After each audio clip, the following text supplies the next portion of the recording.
আপনারা জানেন গত 23শে নভেম্বর থেকে বাংলাদেশ জাতীয়তাবাদী দলের চেয়ারপারসন সাবেক 3বারের প্রধানমন্ত্রী দেশনেত্রী বেগম খালেদা জিয়া এভার কেয়ার হসপিটালে চিকিৎসাধীন আছেন এবং গত 27 তারিখ থেকেই উনি ক্রিটিক্যাল কেয়ার ইউনিটে চিকিৎসাধীন আছেন এবং ওনার চিকিৎসার বিষয়ে কয়েকদিন পূর্বে মেডিকেল বোর্ডের পক্ষ থেকে একটি মেডিকেল রিপোর্ট আপনাদের মাধ্যমে জনগণের যে আকাঙ্ক্ষা ওনার সম্পর্কে জানার সেজন্যই ওটি আমাদের মেডিকেল বোর্ডের পক্ষ থেকে ডাক্তার শাহাবুদ্দিন তালুকদার সাহেব সেটি উপস্থাপন করেছিলেন। কাজেই সেই মেডিকেল বোর্ডে মোটামুটি এথিক্যালি যেটুকু একজন রুগীর চিকিৎসার ব্যাপারে ডিসক্লোজ করা যায় সেই অনুযায়ী ওনারা কথা বলেছেন এবং আজকেও আমি আপনাদের মাধ্যমে দেশবাসীকে অবহিত করতে চাই এবং দেশের মানুষের কাছে মহান রব্বুল আলামিনের কাছে দোয়া করার জন্য আহ্বান জানাতে চাই যাতে দেশনেত্রী বেগম খালেদা জিয়া মানুষের অকুণ্ঠ ভালোবাসা, শ্রদ্ধা এবং দোয়ায় আল্লাহ রাব্বুল আলামিনের অশেষ রহমতে আবারও সুস্থ হয়ে বাংলাদেশের রাজনীতি তথা বাংলাদেশে ওনার যথাযথ ভূমিকা রাখতে পারেন সেই আহ্বান জানাচ্ছি। অন্যদিকে আপনাদের জানার আগ্রহ আছে নিশ্চয়ই যে এই মুহূর্তে ওনার শারীরিক অবস্থা কেমন। এই মুহূর্তেও দেশনেত্রী বেগম খালেদা জিয়ার শারীরিক অবস্থা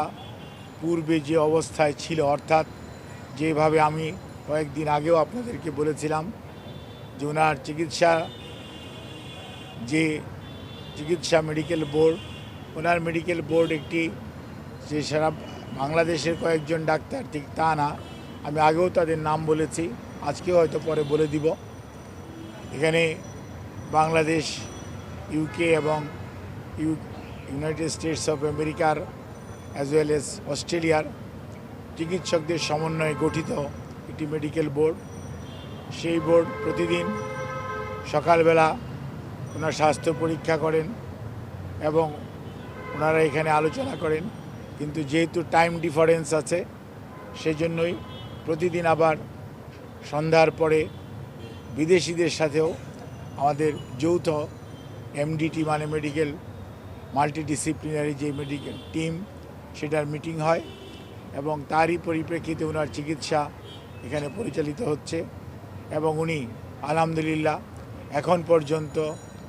চিকিৎসকদের পরামর্শ মোতাবেক যে চিকিৎসা ওনাকে দেওয়া হচ্ছে সেই চিকিৎসা উনি ঠিকমতো গ্রহণ করতে পারছেন এবং ওনার শারীরিক অবস্থা গত কয়েকদিন পূর্বেও যে অবস্থায় ছিল আলহামদুলিল্লাহ উনি সেটি মেনটেন করে যাচ্ছেন। সেজন্যই চিকিৎসক সহ ওনার সাথে সম্পৃক্ত সবাই, আমরা যারা এই হসপিটালের চিকিৎসকরা সহ সবাই অত্যন্ত আশাবাদী যে ইনশাআল্লাহ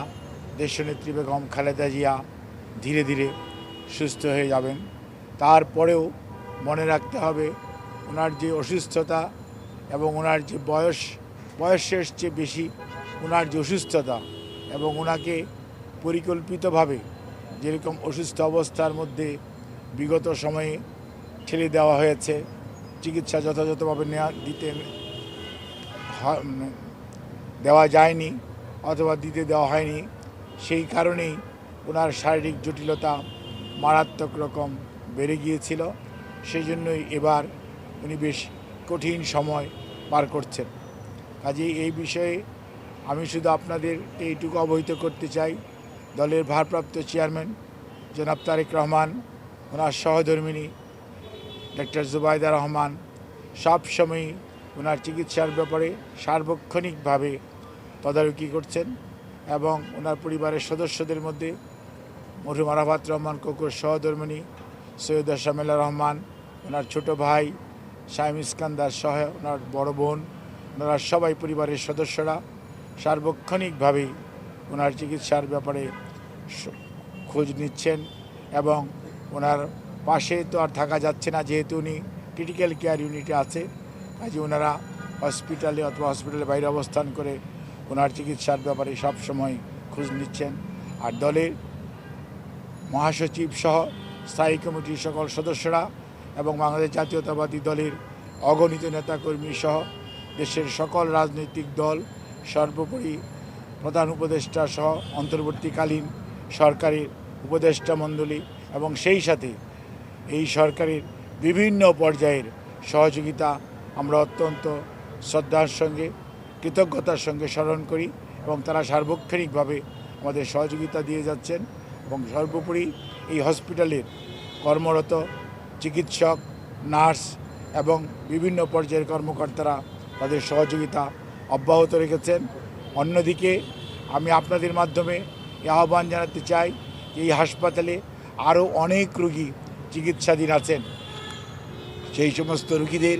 চিকিৎসা যাতে কোনো ব্যাঘাত না ঘটে সেজন্য আইনশৃঙ্খলা রক্ষাকারী বাহিনী সহযোগিতা করছেন। কিন্তু আমি আপনাদের মাধ্যমে সকলকে অনুরোধ করতে চাই, আপনারা এই হসপিটাল সবার জন্য উন্মুক্ত, এই হসপিটালের সেবা গ্রহণ করার সুযোগ সবারই আছে। কাজে আপনারা পূর্বে যারা সেবা গ্রহণ করতেন ওনারাও গ্রহণ করবেন এবং কোনো অবস্থাতেই দেশনেত্রী বেগম খালেদা জিয়ার চিকিৎসার জন্য আপনাদের চিকিৎসার কোনো ব্যাঘাত ঘটবে না এবং আমাদের কোনো নেতাকর্মী কোনো ধরনের বিঘ্ন সৃষ্টি করবে না। এটা আমরা বিশ্বাস করি, এটা আমরা আশা রাখি, এটা আমরা আমাদের সবার কাছে আহ্বান জানাই আপনাদের মাধ্যমে। আপনাদের সবাইকে অনেক ধন্যবাদ। দীর্ঘ সময় যাবৎ অপেক্ষা করছিলেন, সেজন্য আমি অত্যন্ত দুঃখিত যে আমার আসতে প্রায় 45 মিনিট দেরি হয়েছে সেজন্য।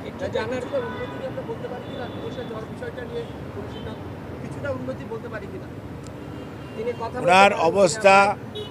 স্থিতিশীল আছে এটা বলতে পারেন, ধন্যবাদ।